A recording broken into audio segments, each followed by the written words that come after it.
Un soleil brûlant tapait sur la route de campagne déserte, faisant onduler la chaleur au-dessus du bitume fissuré, tandis que Sarah Moretti rentrait de l'école. La fillette de 10 ans ralentit le pas en apercevant une Mustang rouge vif, arrêtée sur le bas-côté, le capot grand ouvert comme si la voiture appelait à l'aide. Un homme en costume impeccable, probablement plus cher que tout ce que possédait la famille de Sarah, tournait en rond près de la voiture de sport, criant au téléphone. « Je me fiche du prix du remorquage. Ça fait déjà 2 heures que j'attends, aboya-t-il. J'ai un rendez-vous avec le gouverneur dans moins de 3 heures, ajouta-t-il en jetant un œil à sa montre en or clinquante. Sarah s'arrêta. Peut-être devrait-elle simplement continuer son chemin. Laura Solinas lui avait toujours dit de ne pas s'approcher des inconnus, surtout de ceux qui n'avaient pas l'air d'appartenir à leur petit quartier tranquille, un village rural loin de la ville. Mais l'homme ne semblait pas dangereux, juste frustré, anxieux, complètement perdu. Réajustant le poids de son sac à dos, alourdi par les livres et la petite boîte à outils que Marco Bianchi insistait pour qu'elle emmène partout, elle quitta le trottoir. « Bonjour, monsieur », dit-elle doucement. « Vous avez besoin d'aide avec votre voiture ?» Luca Ferry, riche PDG de Ferry Enterprise et l'un des hommes les plus puissants de Boston, se tourna vers elle. Son air renfrogné s'adoucit, puis devint un sourire condescendant, en voyant cette petite fille aux boucles blondes en désordre, aux shorts délavés et au grand t-shirt du MIT. « C'est gentil de ta part, dit-il, mais ce n'est pas une voiture pour jouer. Il faut un vrai mécanicien. » Sarah ignora le ton et s'avança un peu plus, observant le moteur ouvert. « Mon oncle est mécanicien. Il a un garage pas loin. J'apprends avec lui depuis toute petite. Je peux au moins jeter un œil. » Avant qu'il ne réponde, elle posa déjà son sac et se pencha sur le moteur, l'examinant comme si elle était chez elle. « Depuis quand ça fait ça ?» demanda-t-elle, calme et assurée. Lucas poussa un long soupir. Elle a commencé à chauffer il y a environ 40 minutes, puis elle s'est arrêtée. « Ça sentait sucré. Comme du sirop ?» demanda-t-elle sans lever les yeux. Il cligna des yeux. « Oui, maintenant que tu le dis. » « Comment tu le sais ?» ajouta-t-il, surpris. « Problème de refroidissement, » dit-elle en montrant une flaque sous la voiture qu'il n'avait même pas remarquée. « Il y a une fuite de liquide de refroidissement. C'est pour ça qu'elle a surchauffé. » Pendant qu'elle expliquait, Lucas se surprit à l'observer davantage. Sa concentration, la manière dont elle inspectait chaque pièce avec précision, tout cela lui semblait étrangement familier. « Comment tu t'appelles » demanda-t-il. « Sarah. Sarah Moretti, dit-elle en s'essuyant les mains et en lui tendant l'une d'elles, encore tachée de graisse. Il la serra lentement. « Lucas Ferry, enchanté Sarah. Je crois que je peux réparer ça temporairement. » Elle ouvrit son sac et en sortit une petite trousse métallique. « Mon oncle dit toujours, prends des outils, on ne sait jamais quand quelqu'un aura besoin de toi. » Lucas fut impressionné par la rapidité et l'assurance avec lesquelles elle repéra la fuite dans un tuyau du radiateur et le colmata avec un ruban spécial. « Ça tiendra jusqu'au garage, » expliqua-t-elle. « Il faudra juste rajouter de l'eau. » Puis, en écartant une mèche de cheveux de son visage, Lucas se figea. Il aperçut une bague à son doigt, une pierre verte, un anneau en vieil or et un fil noué autour pour l'empêcher de glisser. La lumière révéla un petit défaut en forme de croissant dans la gemme. Il avait déjà vu cette bague. C'était celle qu'il avait offerte à une petite fille nommée Sarah, 12 ans plus tôt, dans un orphelinat appelé les Petits Anges, quelques jours avant sa fermeture définitive. Cette bague, sa voix se brisa, elle est particulière, dit-il en la fixant. Sarah baissa les yeux. C'était celle de ma mère, dit-elle doucement. Enfin, ma mère adoptive, Elena, elle est morte l'an dernier. Sa voix portait une tristesse discrète. Elle m'a dit qu'elle représentait une promesse. Quelque chose d'important. Lucas hésita. Elle t'a dit d'où elle venait? Pas vraiment, répondit Sarah avec un léger haussement d'épaule. Juste que c'était un cadeau spécial et qu'un jour, je comprendrai pourquoi. Lucas tenta de rester calme, même si sa tête tournait. « Il lui proposa de la raccompagner chez elle. Elle hésita, puis accepta d'un signe de tête. Pendant qu'il parcourait la courte distance, il lui demanda doucement comment était sa vie, dans quelle école elle allait, avec qui elle vivait maintenant, depuis combien de temps elle habitait cette ville. « Je vis avec Laura Solinas et Marco Bianchi maintenant, » dit Sarah. « Ils s'occupent de moi depuis qu'Elena est morte. »« Tu vis ici depuis longtemps ?» demanda Luca, essayant de paraître détendu, bien que ses mains se resserrent légèrement sur le volant. « Depuis que j'ai 3 ans, » répondit-elle. « Avant ça, elle s'interrompit. Elena n'en parlait pas beaucoup. Je sais juste que je viens d'un endroit qui s'appelait les Petits Anges. Il a fermé peu après. » Luca a failli faire un écart en entendant ce nom. « Les Petits Anges, tu es sûr ?»« Oui, » répondit Sarah. « Pourquoi? Tu le connais ?» Il fit une pause, respirant lentement. « Je le connaissais il y a longtemps. » En arrivant devant une petite maison soignée, Luca gara la voiture. Sarah le remercia et attrapa la poignée de la porte, mais il l'arrêta d'un geste et lui tendit une carte. « Si jamais tu as besoin de quoi que ce soit, vraiment n'importe quoi, dit-il, appelle-moi. » Elle prit la carte, le regardant avec curiosité, puis sortit. Il l'observa courir jusqu'au porche. Le soleil fit briller une dernière fois la bague à son doigt avant qu'elle ne disparaisse à l'intérieur. Luca resta figé quelques instants, puis, les mains tremblantes, il attrapa son téléphone et appela son détective privé. Ce que Sarah ne savait pas, en faisant un petit signe au monsieur dans la voiture de luxe, c'est que cette rencontre venait de déclencher quelque chose de bien plus grand que ce qu'il pouvait imaginer. Cette brève interaction allait révéler des vérités enfouies, des secrets bien gardés et un lien entre une fortune bâtie sur le silence et une jeune fille au talent rare pour réparer ce que d'autres croyaient irrécupérable. Si cette histoire vous intrigue, attendez de découvrir comment un simple bijou va devenir la clé d'un mystère mêlant privilège, trahison et une promesse oubliée qui pourrait tout changer. Pendant 3 nuits, Luca ne parvint pas à dormir. Il fixait sans relâche les photos en gros plan de la bague, la pierre verte, le sertissage doré et le minuscule défaut à l'intérieur. C'était lui qui avait offert cette bague à une petite fille nommée Sarah, des années auparavant, dans un orphelinat appelé les Petits Anges. C'était une promesse qu'il n'avait jamais tenue. À présent, assis dans son bureau en haut d'une tour surplombant la ville, Luca étudiait les dossiers étalés sur son bureau. 12 ans plus tôt, son père, Giovanni Ferri, avait acquis le terrain de l'orphelinat dans des conditions douteuses, sous prétexte de problèmes financiers. Peu de temps après, Luca avait pris la tête de l'entreprise. « Monsieur Ferri, » annonça son assistante, « Monsieur Evans du service juridique est là avec les dossiers du projet Horizon. » Le projet Horizon. Un immense complexe de luxe en construction, précisément à l'endroit où se trouvait autrefois l'orphelinat. Luca rangea rapidement les anciens documents dans un tiroir avant que l'avocat n'entre. « J'ai apporté les papiers du transfert de propriété liés aux Petits Anges, » dit Evans. « Je ne sais pas pourquoi vous les voulez. Tout avait été réglé. Votre père tenait absolument à garder les originaux. » « Eh bien, mon père profite de sa retraite en Floride, » répondit sèchement Luca. « C'est moi qui suis aux commandes maintenant. » En feuilletant les documents, Luca sentit son estomac se nouer. Il y avait des virements bancaires étranges.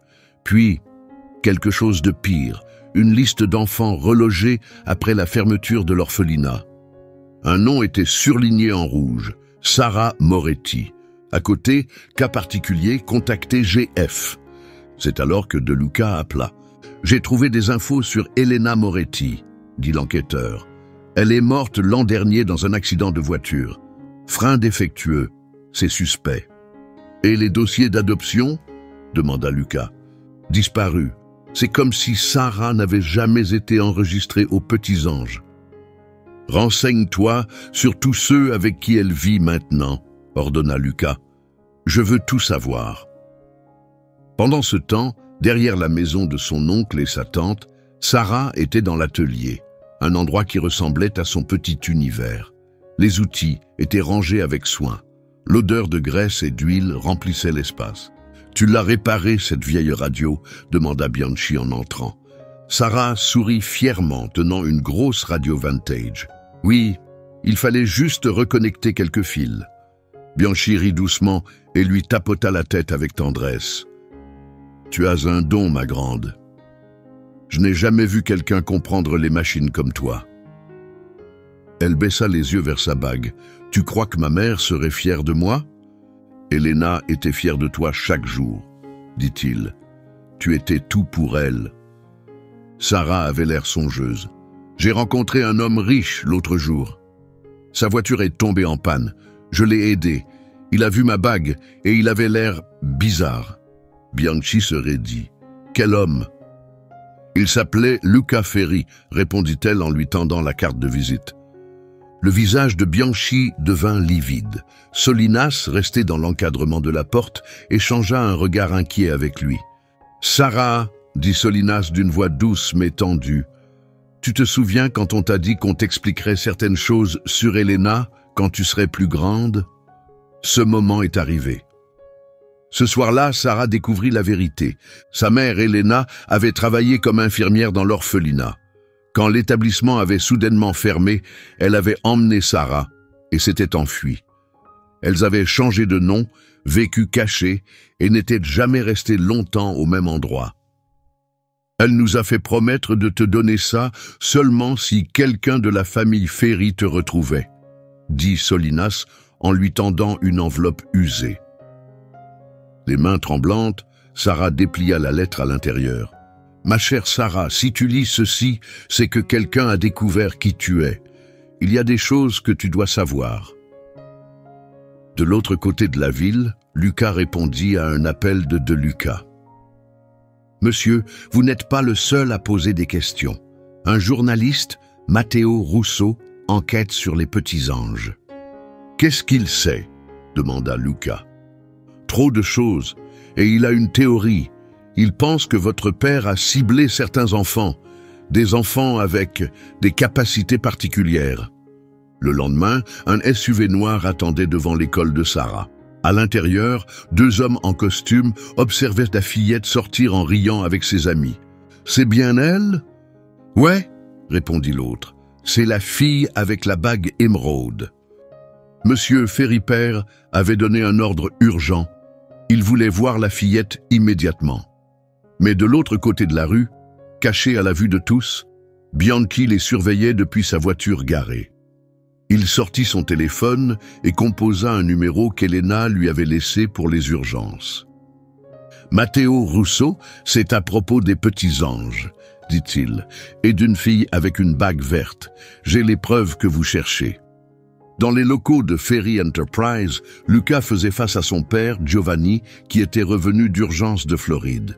« C'est quoi cette histoire de revoir les vieux dossiers de l'orphelinat ?» s'énerva Giovanni. « Je croyais que c'était réglé. »« Je l'ai retrouvée, papa, » dit Luca calmement. « La fille avec la bague. Elle s'appelle Sarah Moretti. » Le visage de Giovanni se décomposa. « Et alors ? C'est juste une gamine de là-bas. Ce qui compte, c'est le projet Horizon.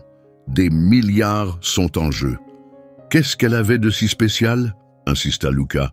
Giovanni laissa échapper un rire sec. « Tu ne comprends toujours pas. Certains enfants valent plus. Ils ont des capacités que les autres n'ont pas, et ça peut être utilisé pour le profit, pour le pouvoir. Elle peut réparer n'importe quoi, dit lentement Luca. Les machines, elle les regarde et elle comprend. » Le sourire de Giovanni devint glacial. Imagine ce qu'on aurait pu construire avec elle. Des contrats militaires, des brevets, le contrôle. C'est pour ça qu'on a récupéré ce terrain. Ce que ni le père ni le fils ne savaient, c'est que Sarah avait déjà ouvert la lettre d'Elena. Elle découvrait non seulement la vérité sur son identité, mais aussi pourquoi la bague était si importante. Ce n'était pas un souvenir, c'était une clé. Caché à l'intérieur se trouvait le code permettant d'accéder à des dossiers capables de faire tomber tout l'empire Ferri. Les pièces commençaient à s'assembler. D'un côté, une entreprise prête à tout pour enfouir ses secrets. De l'autre, une fillette de 10 ans dont le don menaçait tout ce qu'ils avaient bâti. Et entre eux, Lucas, forcé de choisir de quel côté de la vérité il voulait être. Tout en haut de la ville, dans la salle de réunion vitrée du 50e étage, des dirigeants nerveux remuaient sur leur siège. Giovanni avait convoqué une réunion d'urgence, sa colère à peine contenue. « Où est passé mon fils ?» hurla-t-il en frappant la table du poing. Il devait être là depuis 1 heure. Comme s'il avait été appelé, les portes s'ouvrirent. Lucas entra, calme et sûr de lui, suivi d'une femme en costume sombre. « Désolé pour le retard », dit-il d'un ton posé. « Voici Francesca Conti. Elle travaille au parquet fédéral. Elle a quelques questions à poser au sujet d'un programme appelé Projet Prométhée. » Giovanni se figea. Ce nom n'aurait jamais dû sortir de l'ombre. Il désignait l'effort secret pour repérer et exploiter des enfants aux capacités inhabituelles. Le mentionner publiquement pouvait tout détruire. « Qu'est-ce que tu crois être en train de faire ?» siffla Giovanni entre ses dents serrées. Lucas s'avança jusqu'à l'avant de la salle et connecta son ordinateur à l'écran géant. « Quelque chose que j'aurais dû faire depuis longtemps, dit-il. Il est temps que les gens connaissent la vérité à propos des petits anges et des 5 autres établissements que tu as fait fermer au cours des 15 dernières années. » La pièce s'assombrit. L'écran s'alluma, révélant des dossiers, des photos et des tableaux, des documents détaillant les profils de 48 enfants, tous identifiés pour leurs capacités, tous exploités. « Tu as piraté des fichiers confidentiels, » gronda Giovanni. « C'est du vol, de l'espionnage industriel. » Lucas se retourna vers lui. « Ce que j'ai trouvé dépasse les secrets d'entreprise. Ce sont des crimes, expérimentations sur des enfants, faux dossiers d'adoption, pots de vin, menaces. » Une vidéo se lança, une vieille image de surveillance en noir et blanc. Une jeune infirmière courant dans la nuit avec un enfant enveloppé dans une couverture. Elena Moretti. Puis un autre extrait, Giovanni, filmé par une caméra de sécurité, donnant des ordres. « Trouvez-la, cette fille a une valeur stratégique, on ne peut pas se permettre de la perdre. » Lucas continua. 3 membres du personnel de l'orphelinat sont morts peu après sa fermeture, dont le frère d'Elena. Il avait commencé à poser trop de questions. « Tu ne sais pas ce que tu fais » commença Giovanni, mais il fut interrompu. Les portes s'ouvrirent à nouveau. Sarah entra, droite et déterminée, malgré son jeune âge, encadrée par Marco Bianchi et Matteo Russo, caméra en main. Lucas se retourna, surpris. « Tu n'étais pas obligé de venir. »« Si, je devais, » répondit-elle d'une voix ferme. « Ma mère m'a toujours dit qu'un jour, je devrais affronter les hommes qui l'avaient forcé à fuir. » Giovanni l'observa, le regard calculateur. « Alors, c'est toi le sujet 17, » murmura-t-il. « Je ne m'attendais pas à ce que tu sois si petite. »« Et toi, tu es celui qui a tué ma mère, » répondit Sarah, la voix calme mais tranchante. « Les freins n'ont pas lâché par hasard, pas vrai ?» Giovanni esquissa un sourire arrogant, reprenant contenance. « Tu ne pourras jamais rien prouver, et tu sembles oublier qui je suis. »« Un seul coup de fil, et tout ça disparaît, » grogna-t-il. C'est alors que Sarah, avec calme, sortit quelque chose de son sac à dos. Elle prit la bague émeraude et, avec des gestes précis, fit pivoter la pierre. Un petit compartiment secret s'ouvrit avec un déclic, révélant une minuscule puce. « Ma mère était bien plus intelligente que tu ne le pensais, » dit-elle. Elle avait caché une copie de sauvegarde dans cette bague. Tout le monde se figea pendant que Sarah levait la puce.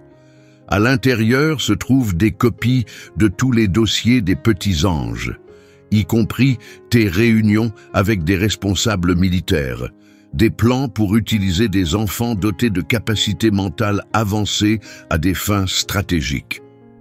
Pour la première fois de sa vie, Giovanni Ferri resta sans voix. « C'est diffusé en direct », ajouta Matteo Russo en pointant sa caméra. « Directement vers notre rédaction et sur toutes les grandes plateformes. On a déjà dépassé les 10 000 spectateurs. » Lucas s'avança, s'adressant calmement mais fermement à son père. « C'est fini. Le procureur m'a proposé une immunité complète si je coopérais. J'ai accepté. » Il le regarda droit dans les yeux. « Quant à toi, ton sort est entre les mains de la justice. » À ce moment-là, des agents fédéraux entrèrent et encerclèrent Giovanni. Sarah s'avança, face à l'homme qui avait causé tant de souffrance. « Ma mère disait toujours que les machines, ça se répare, » dit-elle doucement.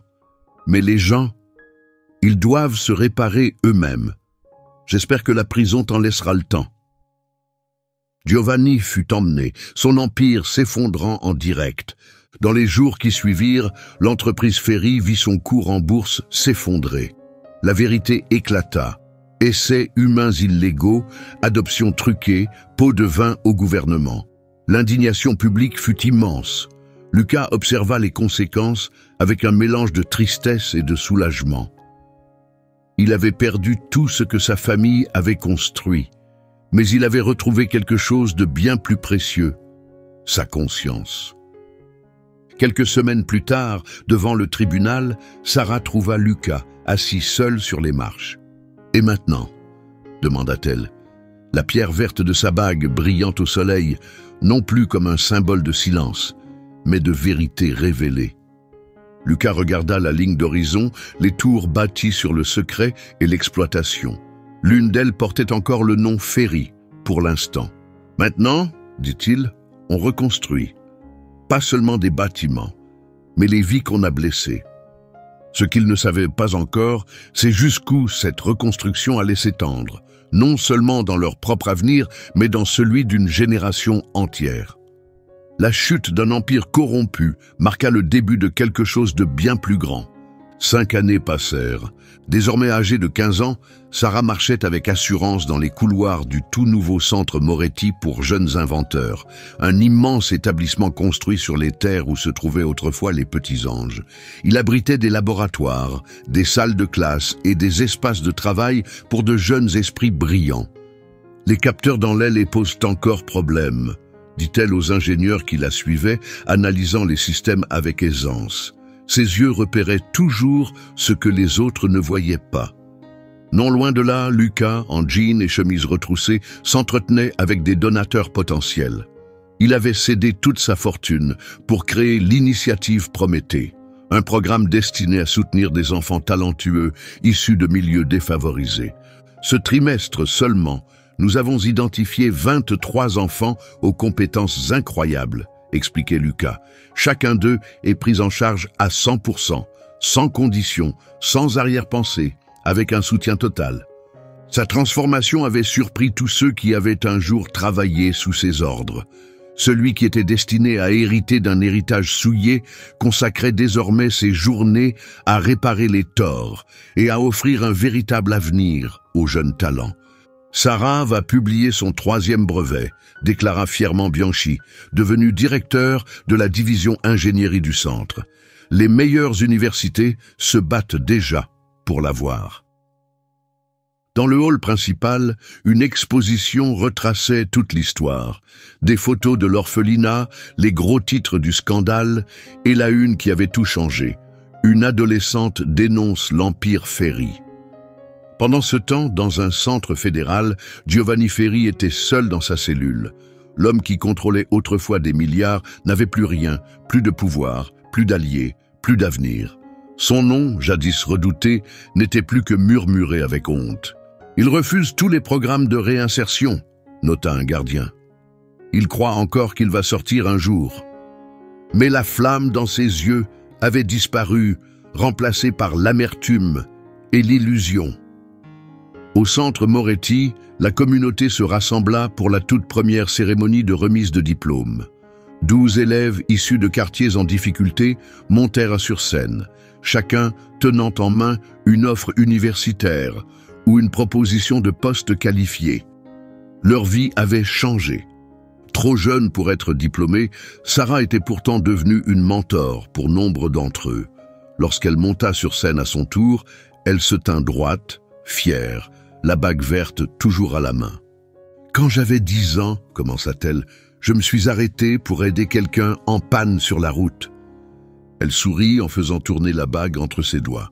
« Ce simple geste m'a révélé un monde caché d'injustice. Mais il a aussi ouvert une porte, vers la guérison, vers le changement et vers quelque chose de bien meilleur. Lucas, debout au fond de l'auditorium, regardait avec émotion.